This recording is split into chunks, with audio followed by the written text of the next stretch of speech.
आज ही Doubtnut app download करें। Doubtnut पर होगा अब आपके सभी मैथ्स, केमिस्ट्री, फिजिक्स और बायोलॉजी डाउट्स का सफाया। बस अपने क्वेश्चन की फोटो खींचो, उसे क्रॉप करो और तुरंत वीडियो सोल्यूशन पाओ। Download now. क्वेश्चन में हमें क्या दिया हुआ है, हमारे पास यहाँ पर एक सबस्ट्रेट है, उसका रिएक्शन जो है किस रिएजेंट के साथ करवाया है, O3 एंड ZnH2O। तो यहाँ पर ये जो रिएक्शन है, इस रिएक्शन को हम क्या बोलते हैं, O3 ओजोन और ZnH2O के साथ में जो रिएक्शन होता है इसको हम बोलते हैं रिडक्टिव ओजोनोलिसिस। रिडक्टिव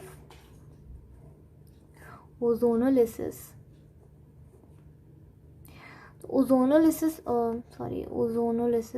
तो ओजोनोलिसिस में क्या होता है कि हमारे पास अगर कोई डबल बॉन्ड है तो डबल बॉन्ड के ये क्या करती है, ओजोनोलिसिस में क्या होता है कि मान लीजिए हमारा यही वाला जो कंपाउंड है, इसमें जो डबल बॉन्ड है ओजोनोलिसिस में इसका ब्रेकिंग होता है और यहाँ पर जो डबल बॉन्ड था C, यहाँ पर जो है ऑक्सीजन का क्या हो जाता है, एडिशन हो जाता है और हमारे पास जो कंपाउंड आता है उसमें C डबल बॉन्ड और कार्बोनाइल ग्रुप आ जाता है।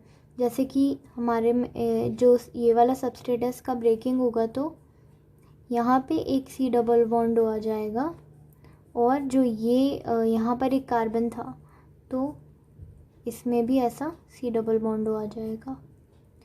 ओके, तो ये इसमें क्या होता है, ओजोनोलिसिस में डबल और ट्रिपल बॉन्ड के साथ में भी होता है ओजोनोलिसिस। तो ये डबल बॉन्ड में क्या करता है, C डबल बॉन्ड C की जगह C डबल बॉन्ड O आ जाता है। सो यहाँ पर हमारे दो प्रोडक्ट्स आ गए A और B।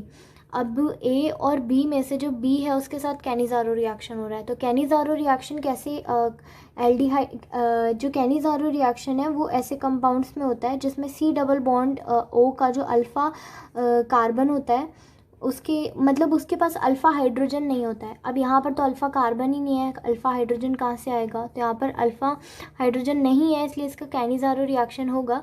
वरना कैनिज़ारो रिएक्शन और एक और रिएक्शन जो बहुत इंपॉर्टेंट है, एल्डोल कंडेंसेशन, दोनों का सेम रिएजेंट होता है, strong base. But Cannizzaro reaction ऐसे कंपाउंड्स के साथ में होता है जिनमें जो है अल्फ़ा हाइड्रोजन नहीं होता और एल्डोल कंडेंसेशन में अल्फ़ा हाइड्रोजन होता है। तो यहाँ पर तो अल्फ़ा हाइड्रोजन है तो यहाँ पर तो कैनिज़ारो नहीं हो सकता, इसमें कैनिज़ारो होगा।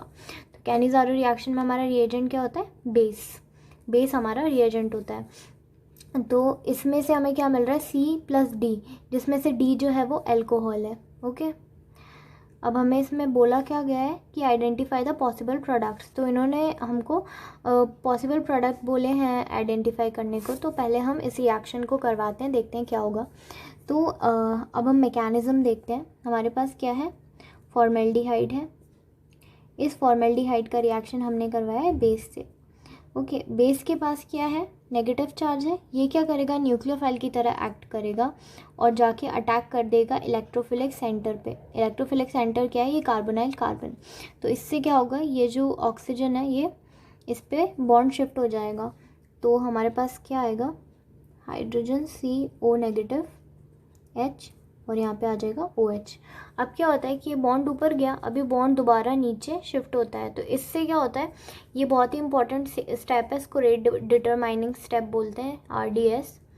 अब इसमें क्या होता है कि अगर ये OH निकल गया यहाँ से तो फिर तो कोई मतलब ही नहीं रहा OH का अटैक करने का। इसमें क्या होता है, ये जो हाइड्राइड है ये निकलता है यहाँ से। तो ये जैसे ही बॉन्ड यहाँ से आता है, ये जो पूरा ग्रुप है ये लीव कर जाता है। ये जो है इसके लिए हमें एक्टिवेशन एनर्जी की ज़रूरत पड़ती है। ये रेट डिटरमाइनिंग स्टेप है हमारा। काफ़ी ही जो है अनकन्वेंशनल सा यहाँ पे रिएक्शन हुआ है क्योंकि हाइड्रोजन जो है वो बहुत ही कम रिएक्शंस में ऐसे हाइड्राइड आयन जो है वो निकलता है। तो अब यहाँ पे क्या हुआ, यहाँ पे हमारे पास HC डबल बॉन्ड OH आ गया और साथ में क्या आ गया, हाइड्राइड आयन।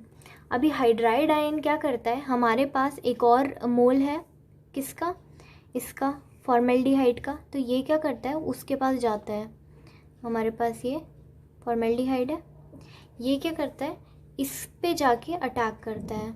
ओके, तो इससे क्या होता है, ये बॉन्ड दोबारा जो है ये इसके पास जो है नेगेटिव चार्ज है, ये न्यूक्लियोफाइल की तरह एक्ट कर सकता है, ये यहाँ पर दोबारा अटैक करता है, ये बॉन्ड ऊपर जाता है, तो इससे हमें क्या मिलता है, HCO नेगेटिव, H और H।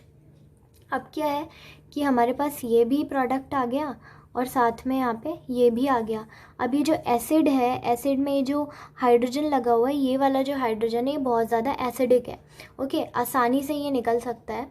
तो क्या होता है कि ये जो है अगर इसके पास हाइड्रोजन आ जाएगा तो ये अल्कोहल बन जाएगा, और ये जो O नेगेटिव है ये उतना स्टेबल नहीं है जितना स्टेबल अगर यहाँ पर नेगेटिव चार्ज आ जाएगा तो वो होगा। अब अभी हम देखते हैं कि ऐसा क्यों है। तो पहले तो ये जो O नेगेटिव है ये न्यूक्लियोफाइल है, तो ये क्या करेगा, यहाँ से हाइड्रोजन आयन को एक्सट्रैक्ट कर लेगा। उसके बाद जो हमारे फाइनल प्रोडक्ट्स आएंगे वो हम देख लेते हैं, और फिर ये भी डिस्कस करेंगे कि जो एसिड है उस पर नेगेटिव चार्ज क्यों स्टेबल है। तो यहाँ पर तो O नेगेटिव हो जाएगा, इसका हाइड्रोजन निकल गया, और साथ में हमारे पास क्या आ जाएगा, CH3OH। अब अगर हम देखें तो यहाँ पर ये जो नेगेटिव चार्ज है वो क्या कर सकता है, रेजोनेंस कर सकता है, ओके, बट यहाँ पर जो था वो तो नहीं कर सकता था, तो नेगेटिव चार्ज इस पर ज़्यादा स्टेबल होता है।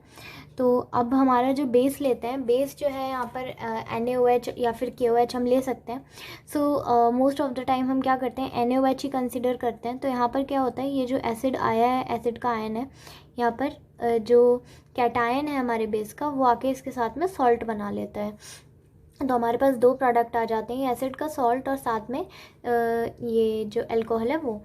तो अगर हम यहाँ पर देखें पॉसिबल प्रोडक्ट्स, तो एक तो ये हो गया सॉल्ट और दूसरा क्या हो गया, ये जो हमारा ये क्या है, अल्कोहल। तो A और C हमारे आंसर्स हो जाएंगे।